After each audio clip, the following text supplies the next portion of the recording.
Imagine saying ban a character in a fucking fighting game. What?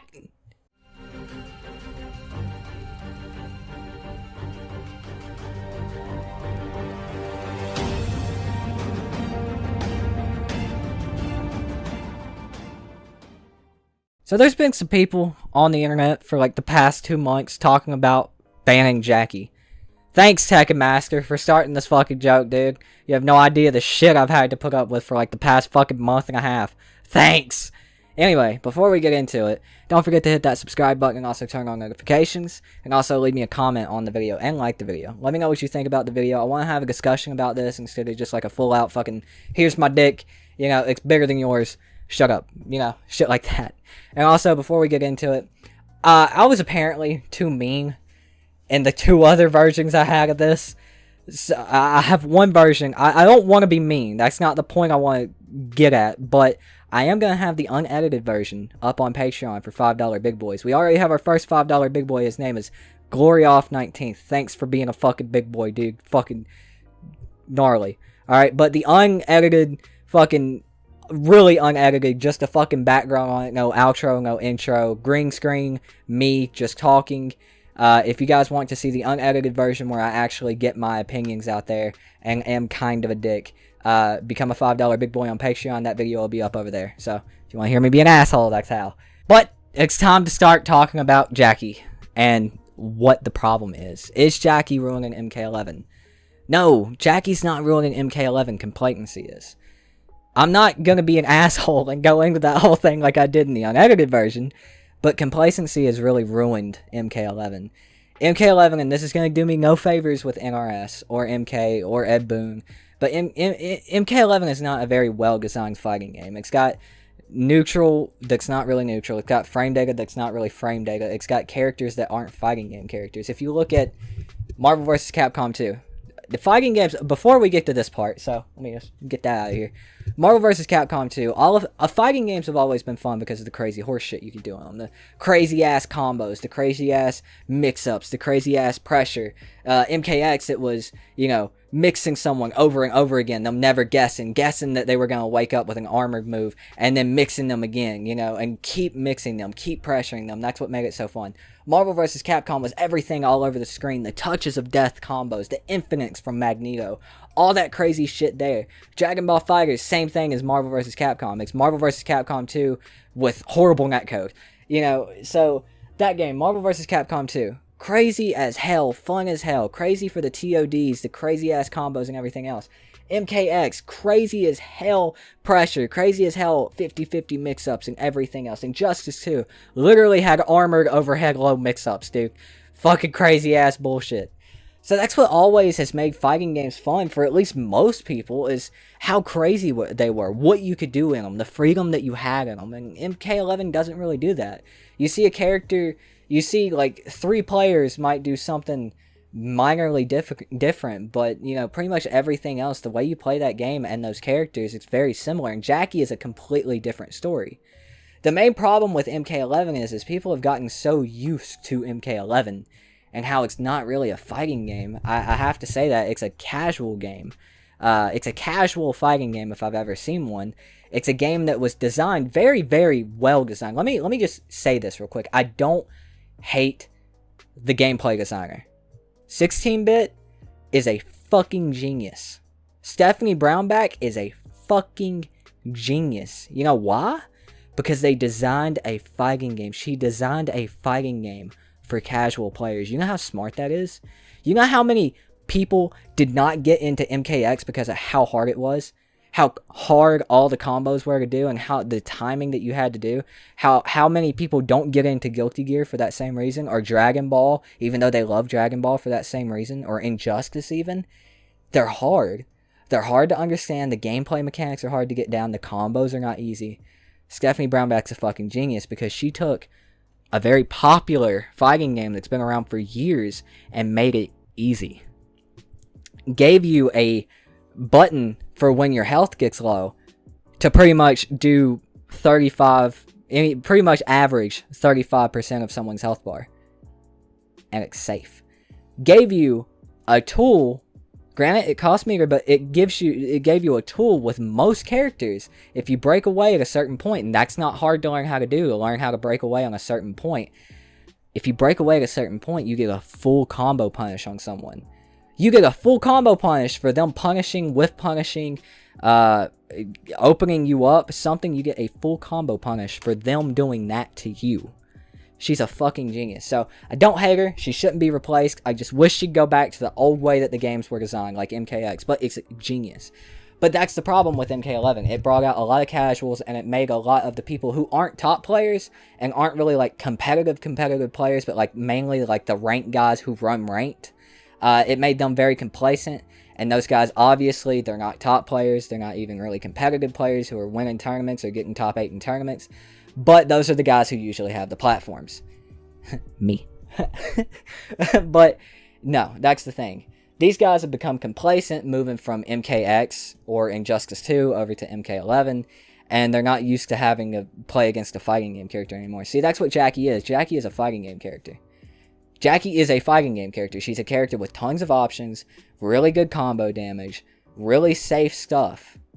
She is a fighting game character, and people are used to MK11 because Jacqui didn't come out until like halfway into MK11's lifespan, so people were already complacent by then.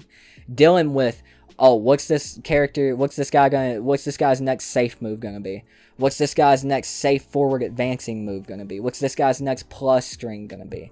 You know, that's all people have had to deal with. They haven't had to deal with insane fucking pressure from a character, and that's what Jacqui is. She's pressure the character. And she's an MKX character. She really is. And people have gotten complacent from playing against these characters who are MK11 characters. They don't have good pressure. It's just using a string over and over again, or trying to whiff punish someone, or zoning.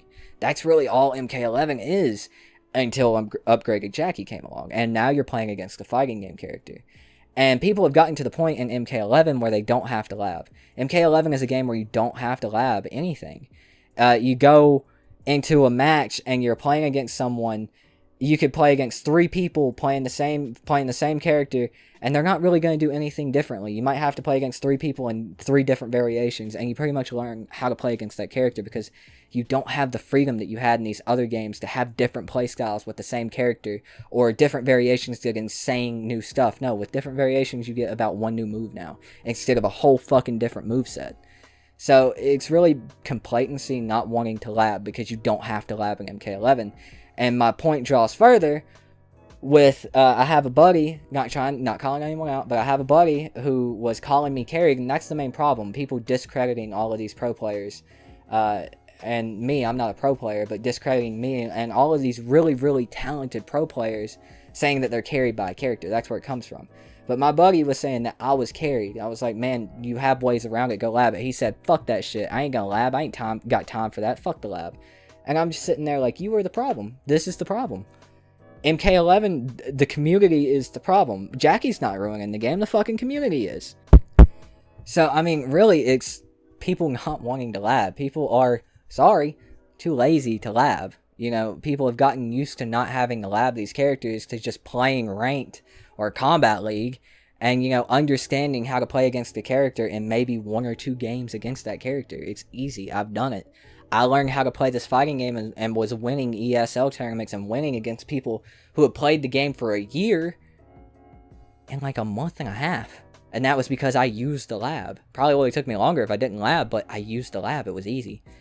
The characters have like one thing that they can do, and you learn how to get around that, you're fucking good. Jacqui takes a little while longer. Jacqui is not an easy character to play, though. The only people who have beat the shit out of me with Jacqui is Jukes and LES Kid. Jacqui's not easy to play. Her inputs work like fucking 0.0.1% of the time. And I'm really, like, the whole reason this video is being made, and the whole reason, like, you have a new cut is because I went so hard in the unedited cut, saying that, you know, it's kind of bullshit how people are discrediting the skill of these top players because of the character that they use. It's not fair. It's really not, because Jukes is an insanely skilled fighting game player. He's been playing since Injustice 2, and he was amazing in Injustice 2. Rewind, he's been discredited. He's an amazing fighting game player. You know, Slayer, I believe, plays Jacqui, and he's an insanely good fighting game player who's been around since like MK11, dude, and people are discrediting him. It's insane to me. And I think that's why this video needs to be made. People with a platform, admittedly, you know, it's not the people who are at the top of fighting games. It's not the people who are even competitive playing in, like, online tournaments or some offlines here and there. It's these Kombat League guys who usually end up having a platform because they're like, well, I play Kombat League all day, I might as well record it, and then, you know, they get somewhere with it. And that's not me being mean, that's just the truth of it. These guys are having an opinion with fighting games even though they don't really understand the fundamentals of a fighting game because they think they have that opinion because they have a following on YouTube or Twitter or Instagram or Twitch or whatever. You know, I'm not saying it's all of them. Like, Jesus Christ, don't shoot me down now. I'm not saying it's all of them. I'm just saying it's some of them who have a little bit of a platform and it goes to their head and they think they know everything about a fighting game. Even though MK11 is probably their first fighting game. That was a little mean, but still, it drives my point home. It's a lot of these Koth pros coming in, and I say Koth pro, I'm not trying to be mean when I say Koth pro, but it's a lot of these Koth pros coming in, those guys that you run across in, like, King of the Hill who, like, know everything about a fighting game, everything about MK11, you should be doing this. No, this variation's better than this variation, use it. It doesn't matter what that pro player said, this variation's better, use it. It's just because he's a pro, he's just saying that because he's a pro. No. Don't listen to the Koth pros. Listen to the pros. And that's the thing. You don't really see any of the top people like Scar or Tekken Master. Fucking started it, but he said he was joking. You don't see people like Scar or fucking Silverai or any other of those players saying that this character needs to be banned because that's not how fighting games work and they know that. They are laughing at these people who are saying this shit, and it's kind of funny to me because I've sit back and like laughed at them laughing at these people. But Jacqui does not need to be banned. Y'all need to lab. Y'all need to understand this character and understand that even though it's MK11, you still do have to lab some things. So lab the character, understand all of her options, and understand how to get around them. I swear to God, you'll start doing better against Jacquies. Most of y'all that I play against who complain about Jacqui, they complain about Jacqui after I beat them. They come to my stream or they're already in my stream because I'm playing with a viewer. And it's really because they don't know what the fuck to do when I'm doing my pressure. They don't poke out of it. They don't anything. Even though it's so easy to. It kills me. But anyway, we're done. Fucking done. That's going to do it for this video, cuties. Let me know what you think about it in the comments down below. And I'm not saying Jacqui doesn't need to be nerfed. Jacqui needs to nerf. Her back forward 2 needs to be unsafe. And her forward 314 needs to be unsafe too. Her back forward 2 needs to be unsafe. Her forward 314 needs to be unsafe. And every other bionic bounce should cost a meter because that cuts the pressure that I can do in half. Because I can use all 4 bars a meter separately in a combo. Or in pressure string. So I can use 1 meter, go into more pressure, use another meter. Go into more pressure, use another meter, use another meter. And that's from her bionic bounce. Every other bionic bounce should cost a meter, and that would cut the pressure that I can do half into, like, I can't, like, do half of that shit. So, that's a good nerf. Don't completely destroy the character. If anything, buff all of these other motherfuckers. Make them all stronger. Make them as crazy as Jacqui, and then you got a fucking fighting game on your hands, brother. But that's going to do it for this video. This video is almost as long as the uncut version, but if you guys do want to see the uncut version, go down to the Patreon and the link in the description below and become a $5 big boy. That video will be up along with this video, so you can watch them both. About 13 minutes of me, or 30 minutes of me talking shit. Except this one not so much. I was a little bit nicer. I still wasn't a church boy, but, you know, I was nice. Somewhat. Fuck y'all. But now, anyways, that's going to do it for this video. I hope you guys did enjoy. Let's have a conversation about this in the comments down below. Don't be an asshole. Let's just talk. Please, unload the gun. Get your fucking mouse off the dislike button. Please. Please. Anyway, thanks for watching. Hope you guys enjoyed. My name's Tooten, and I'll see you guys next time. Peace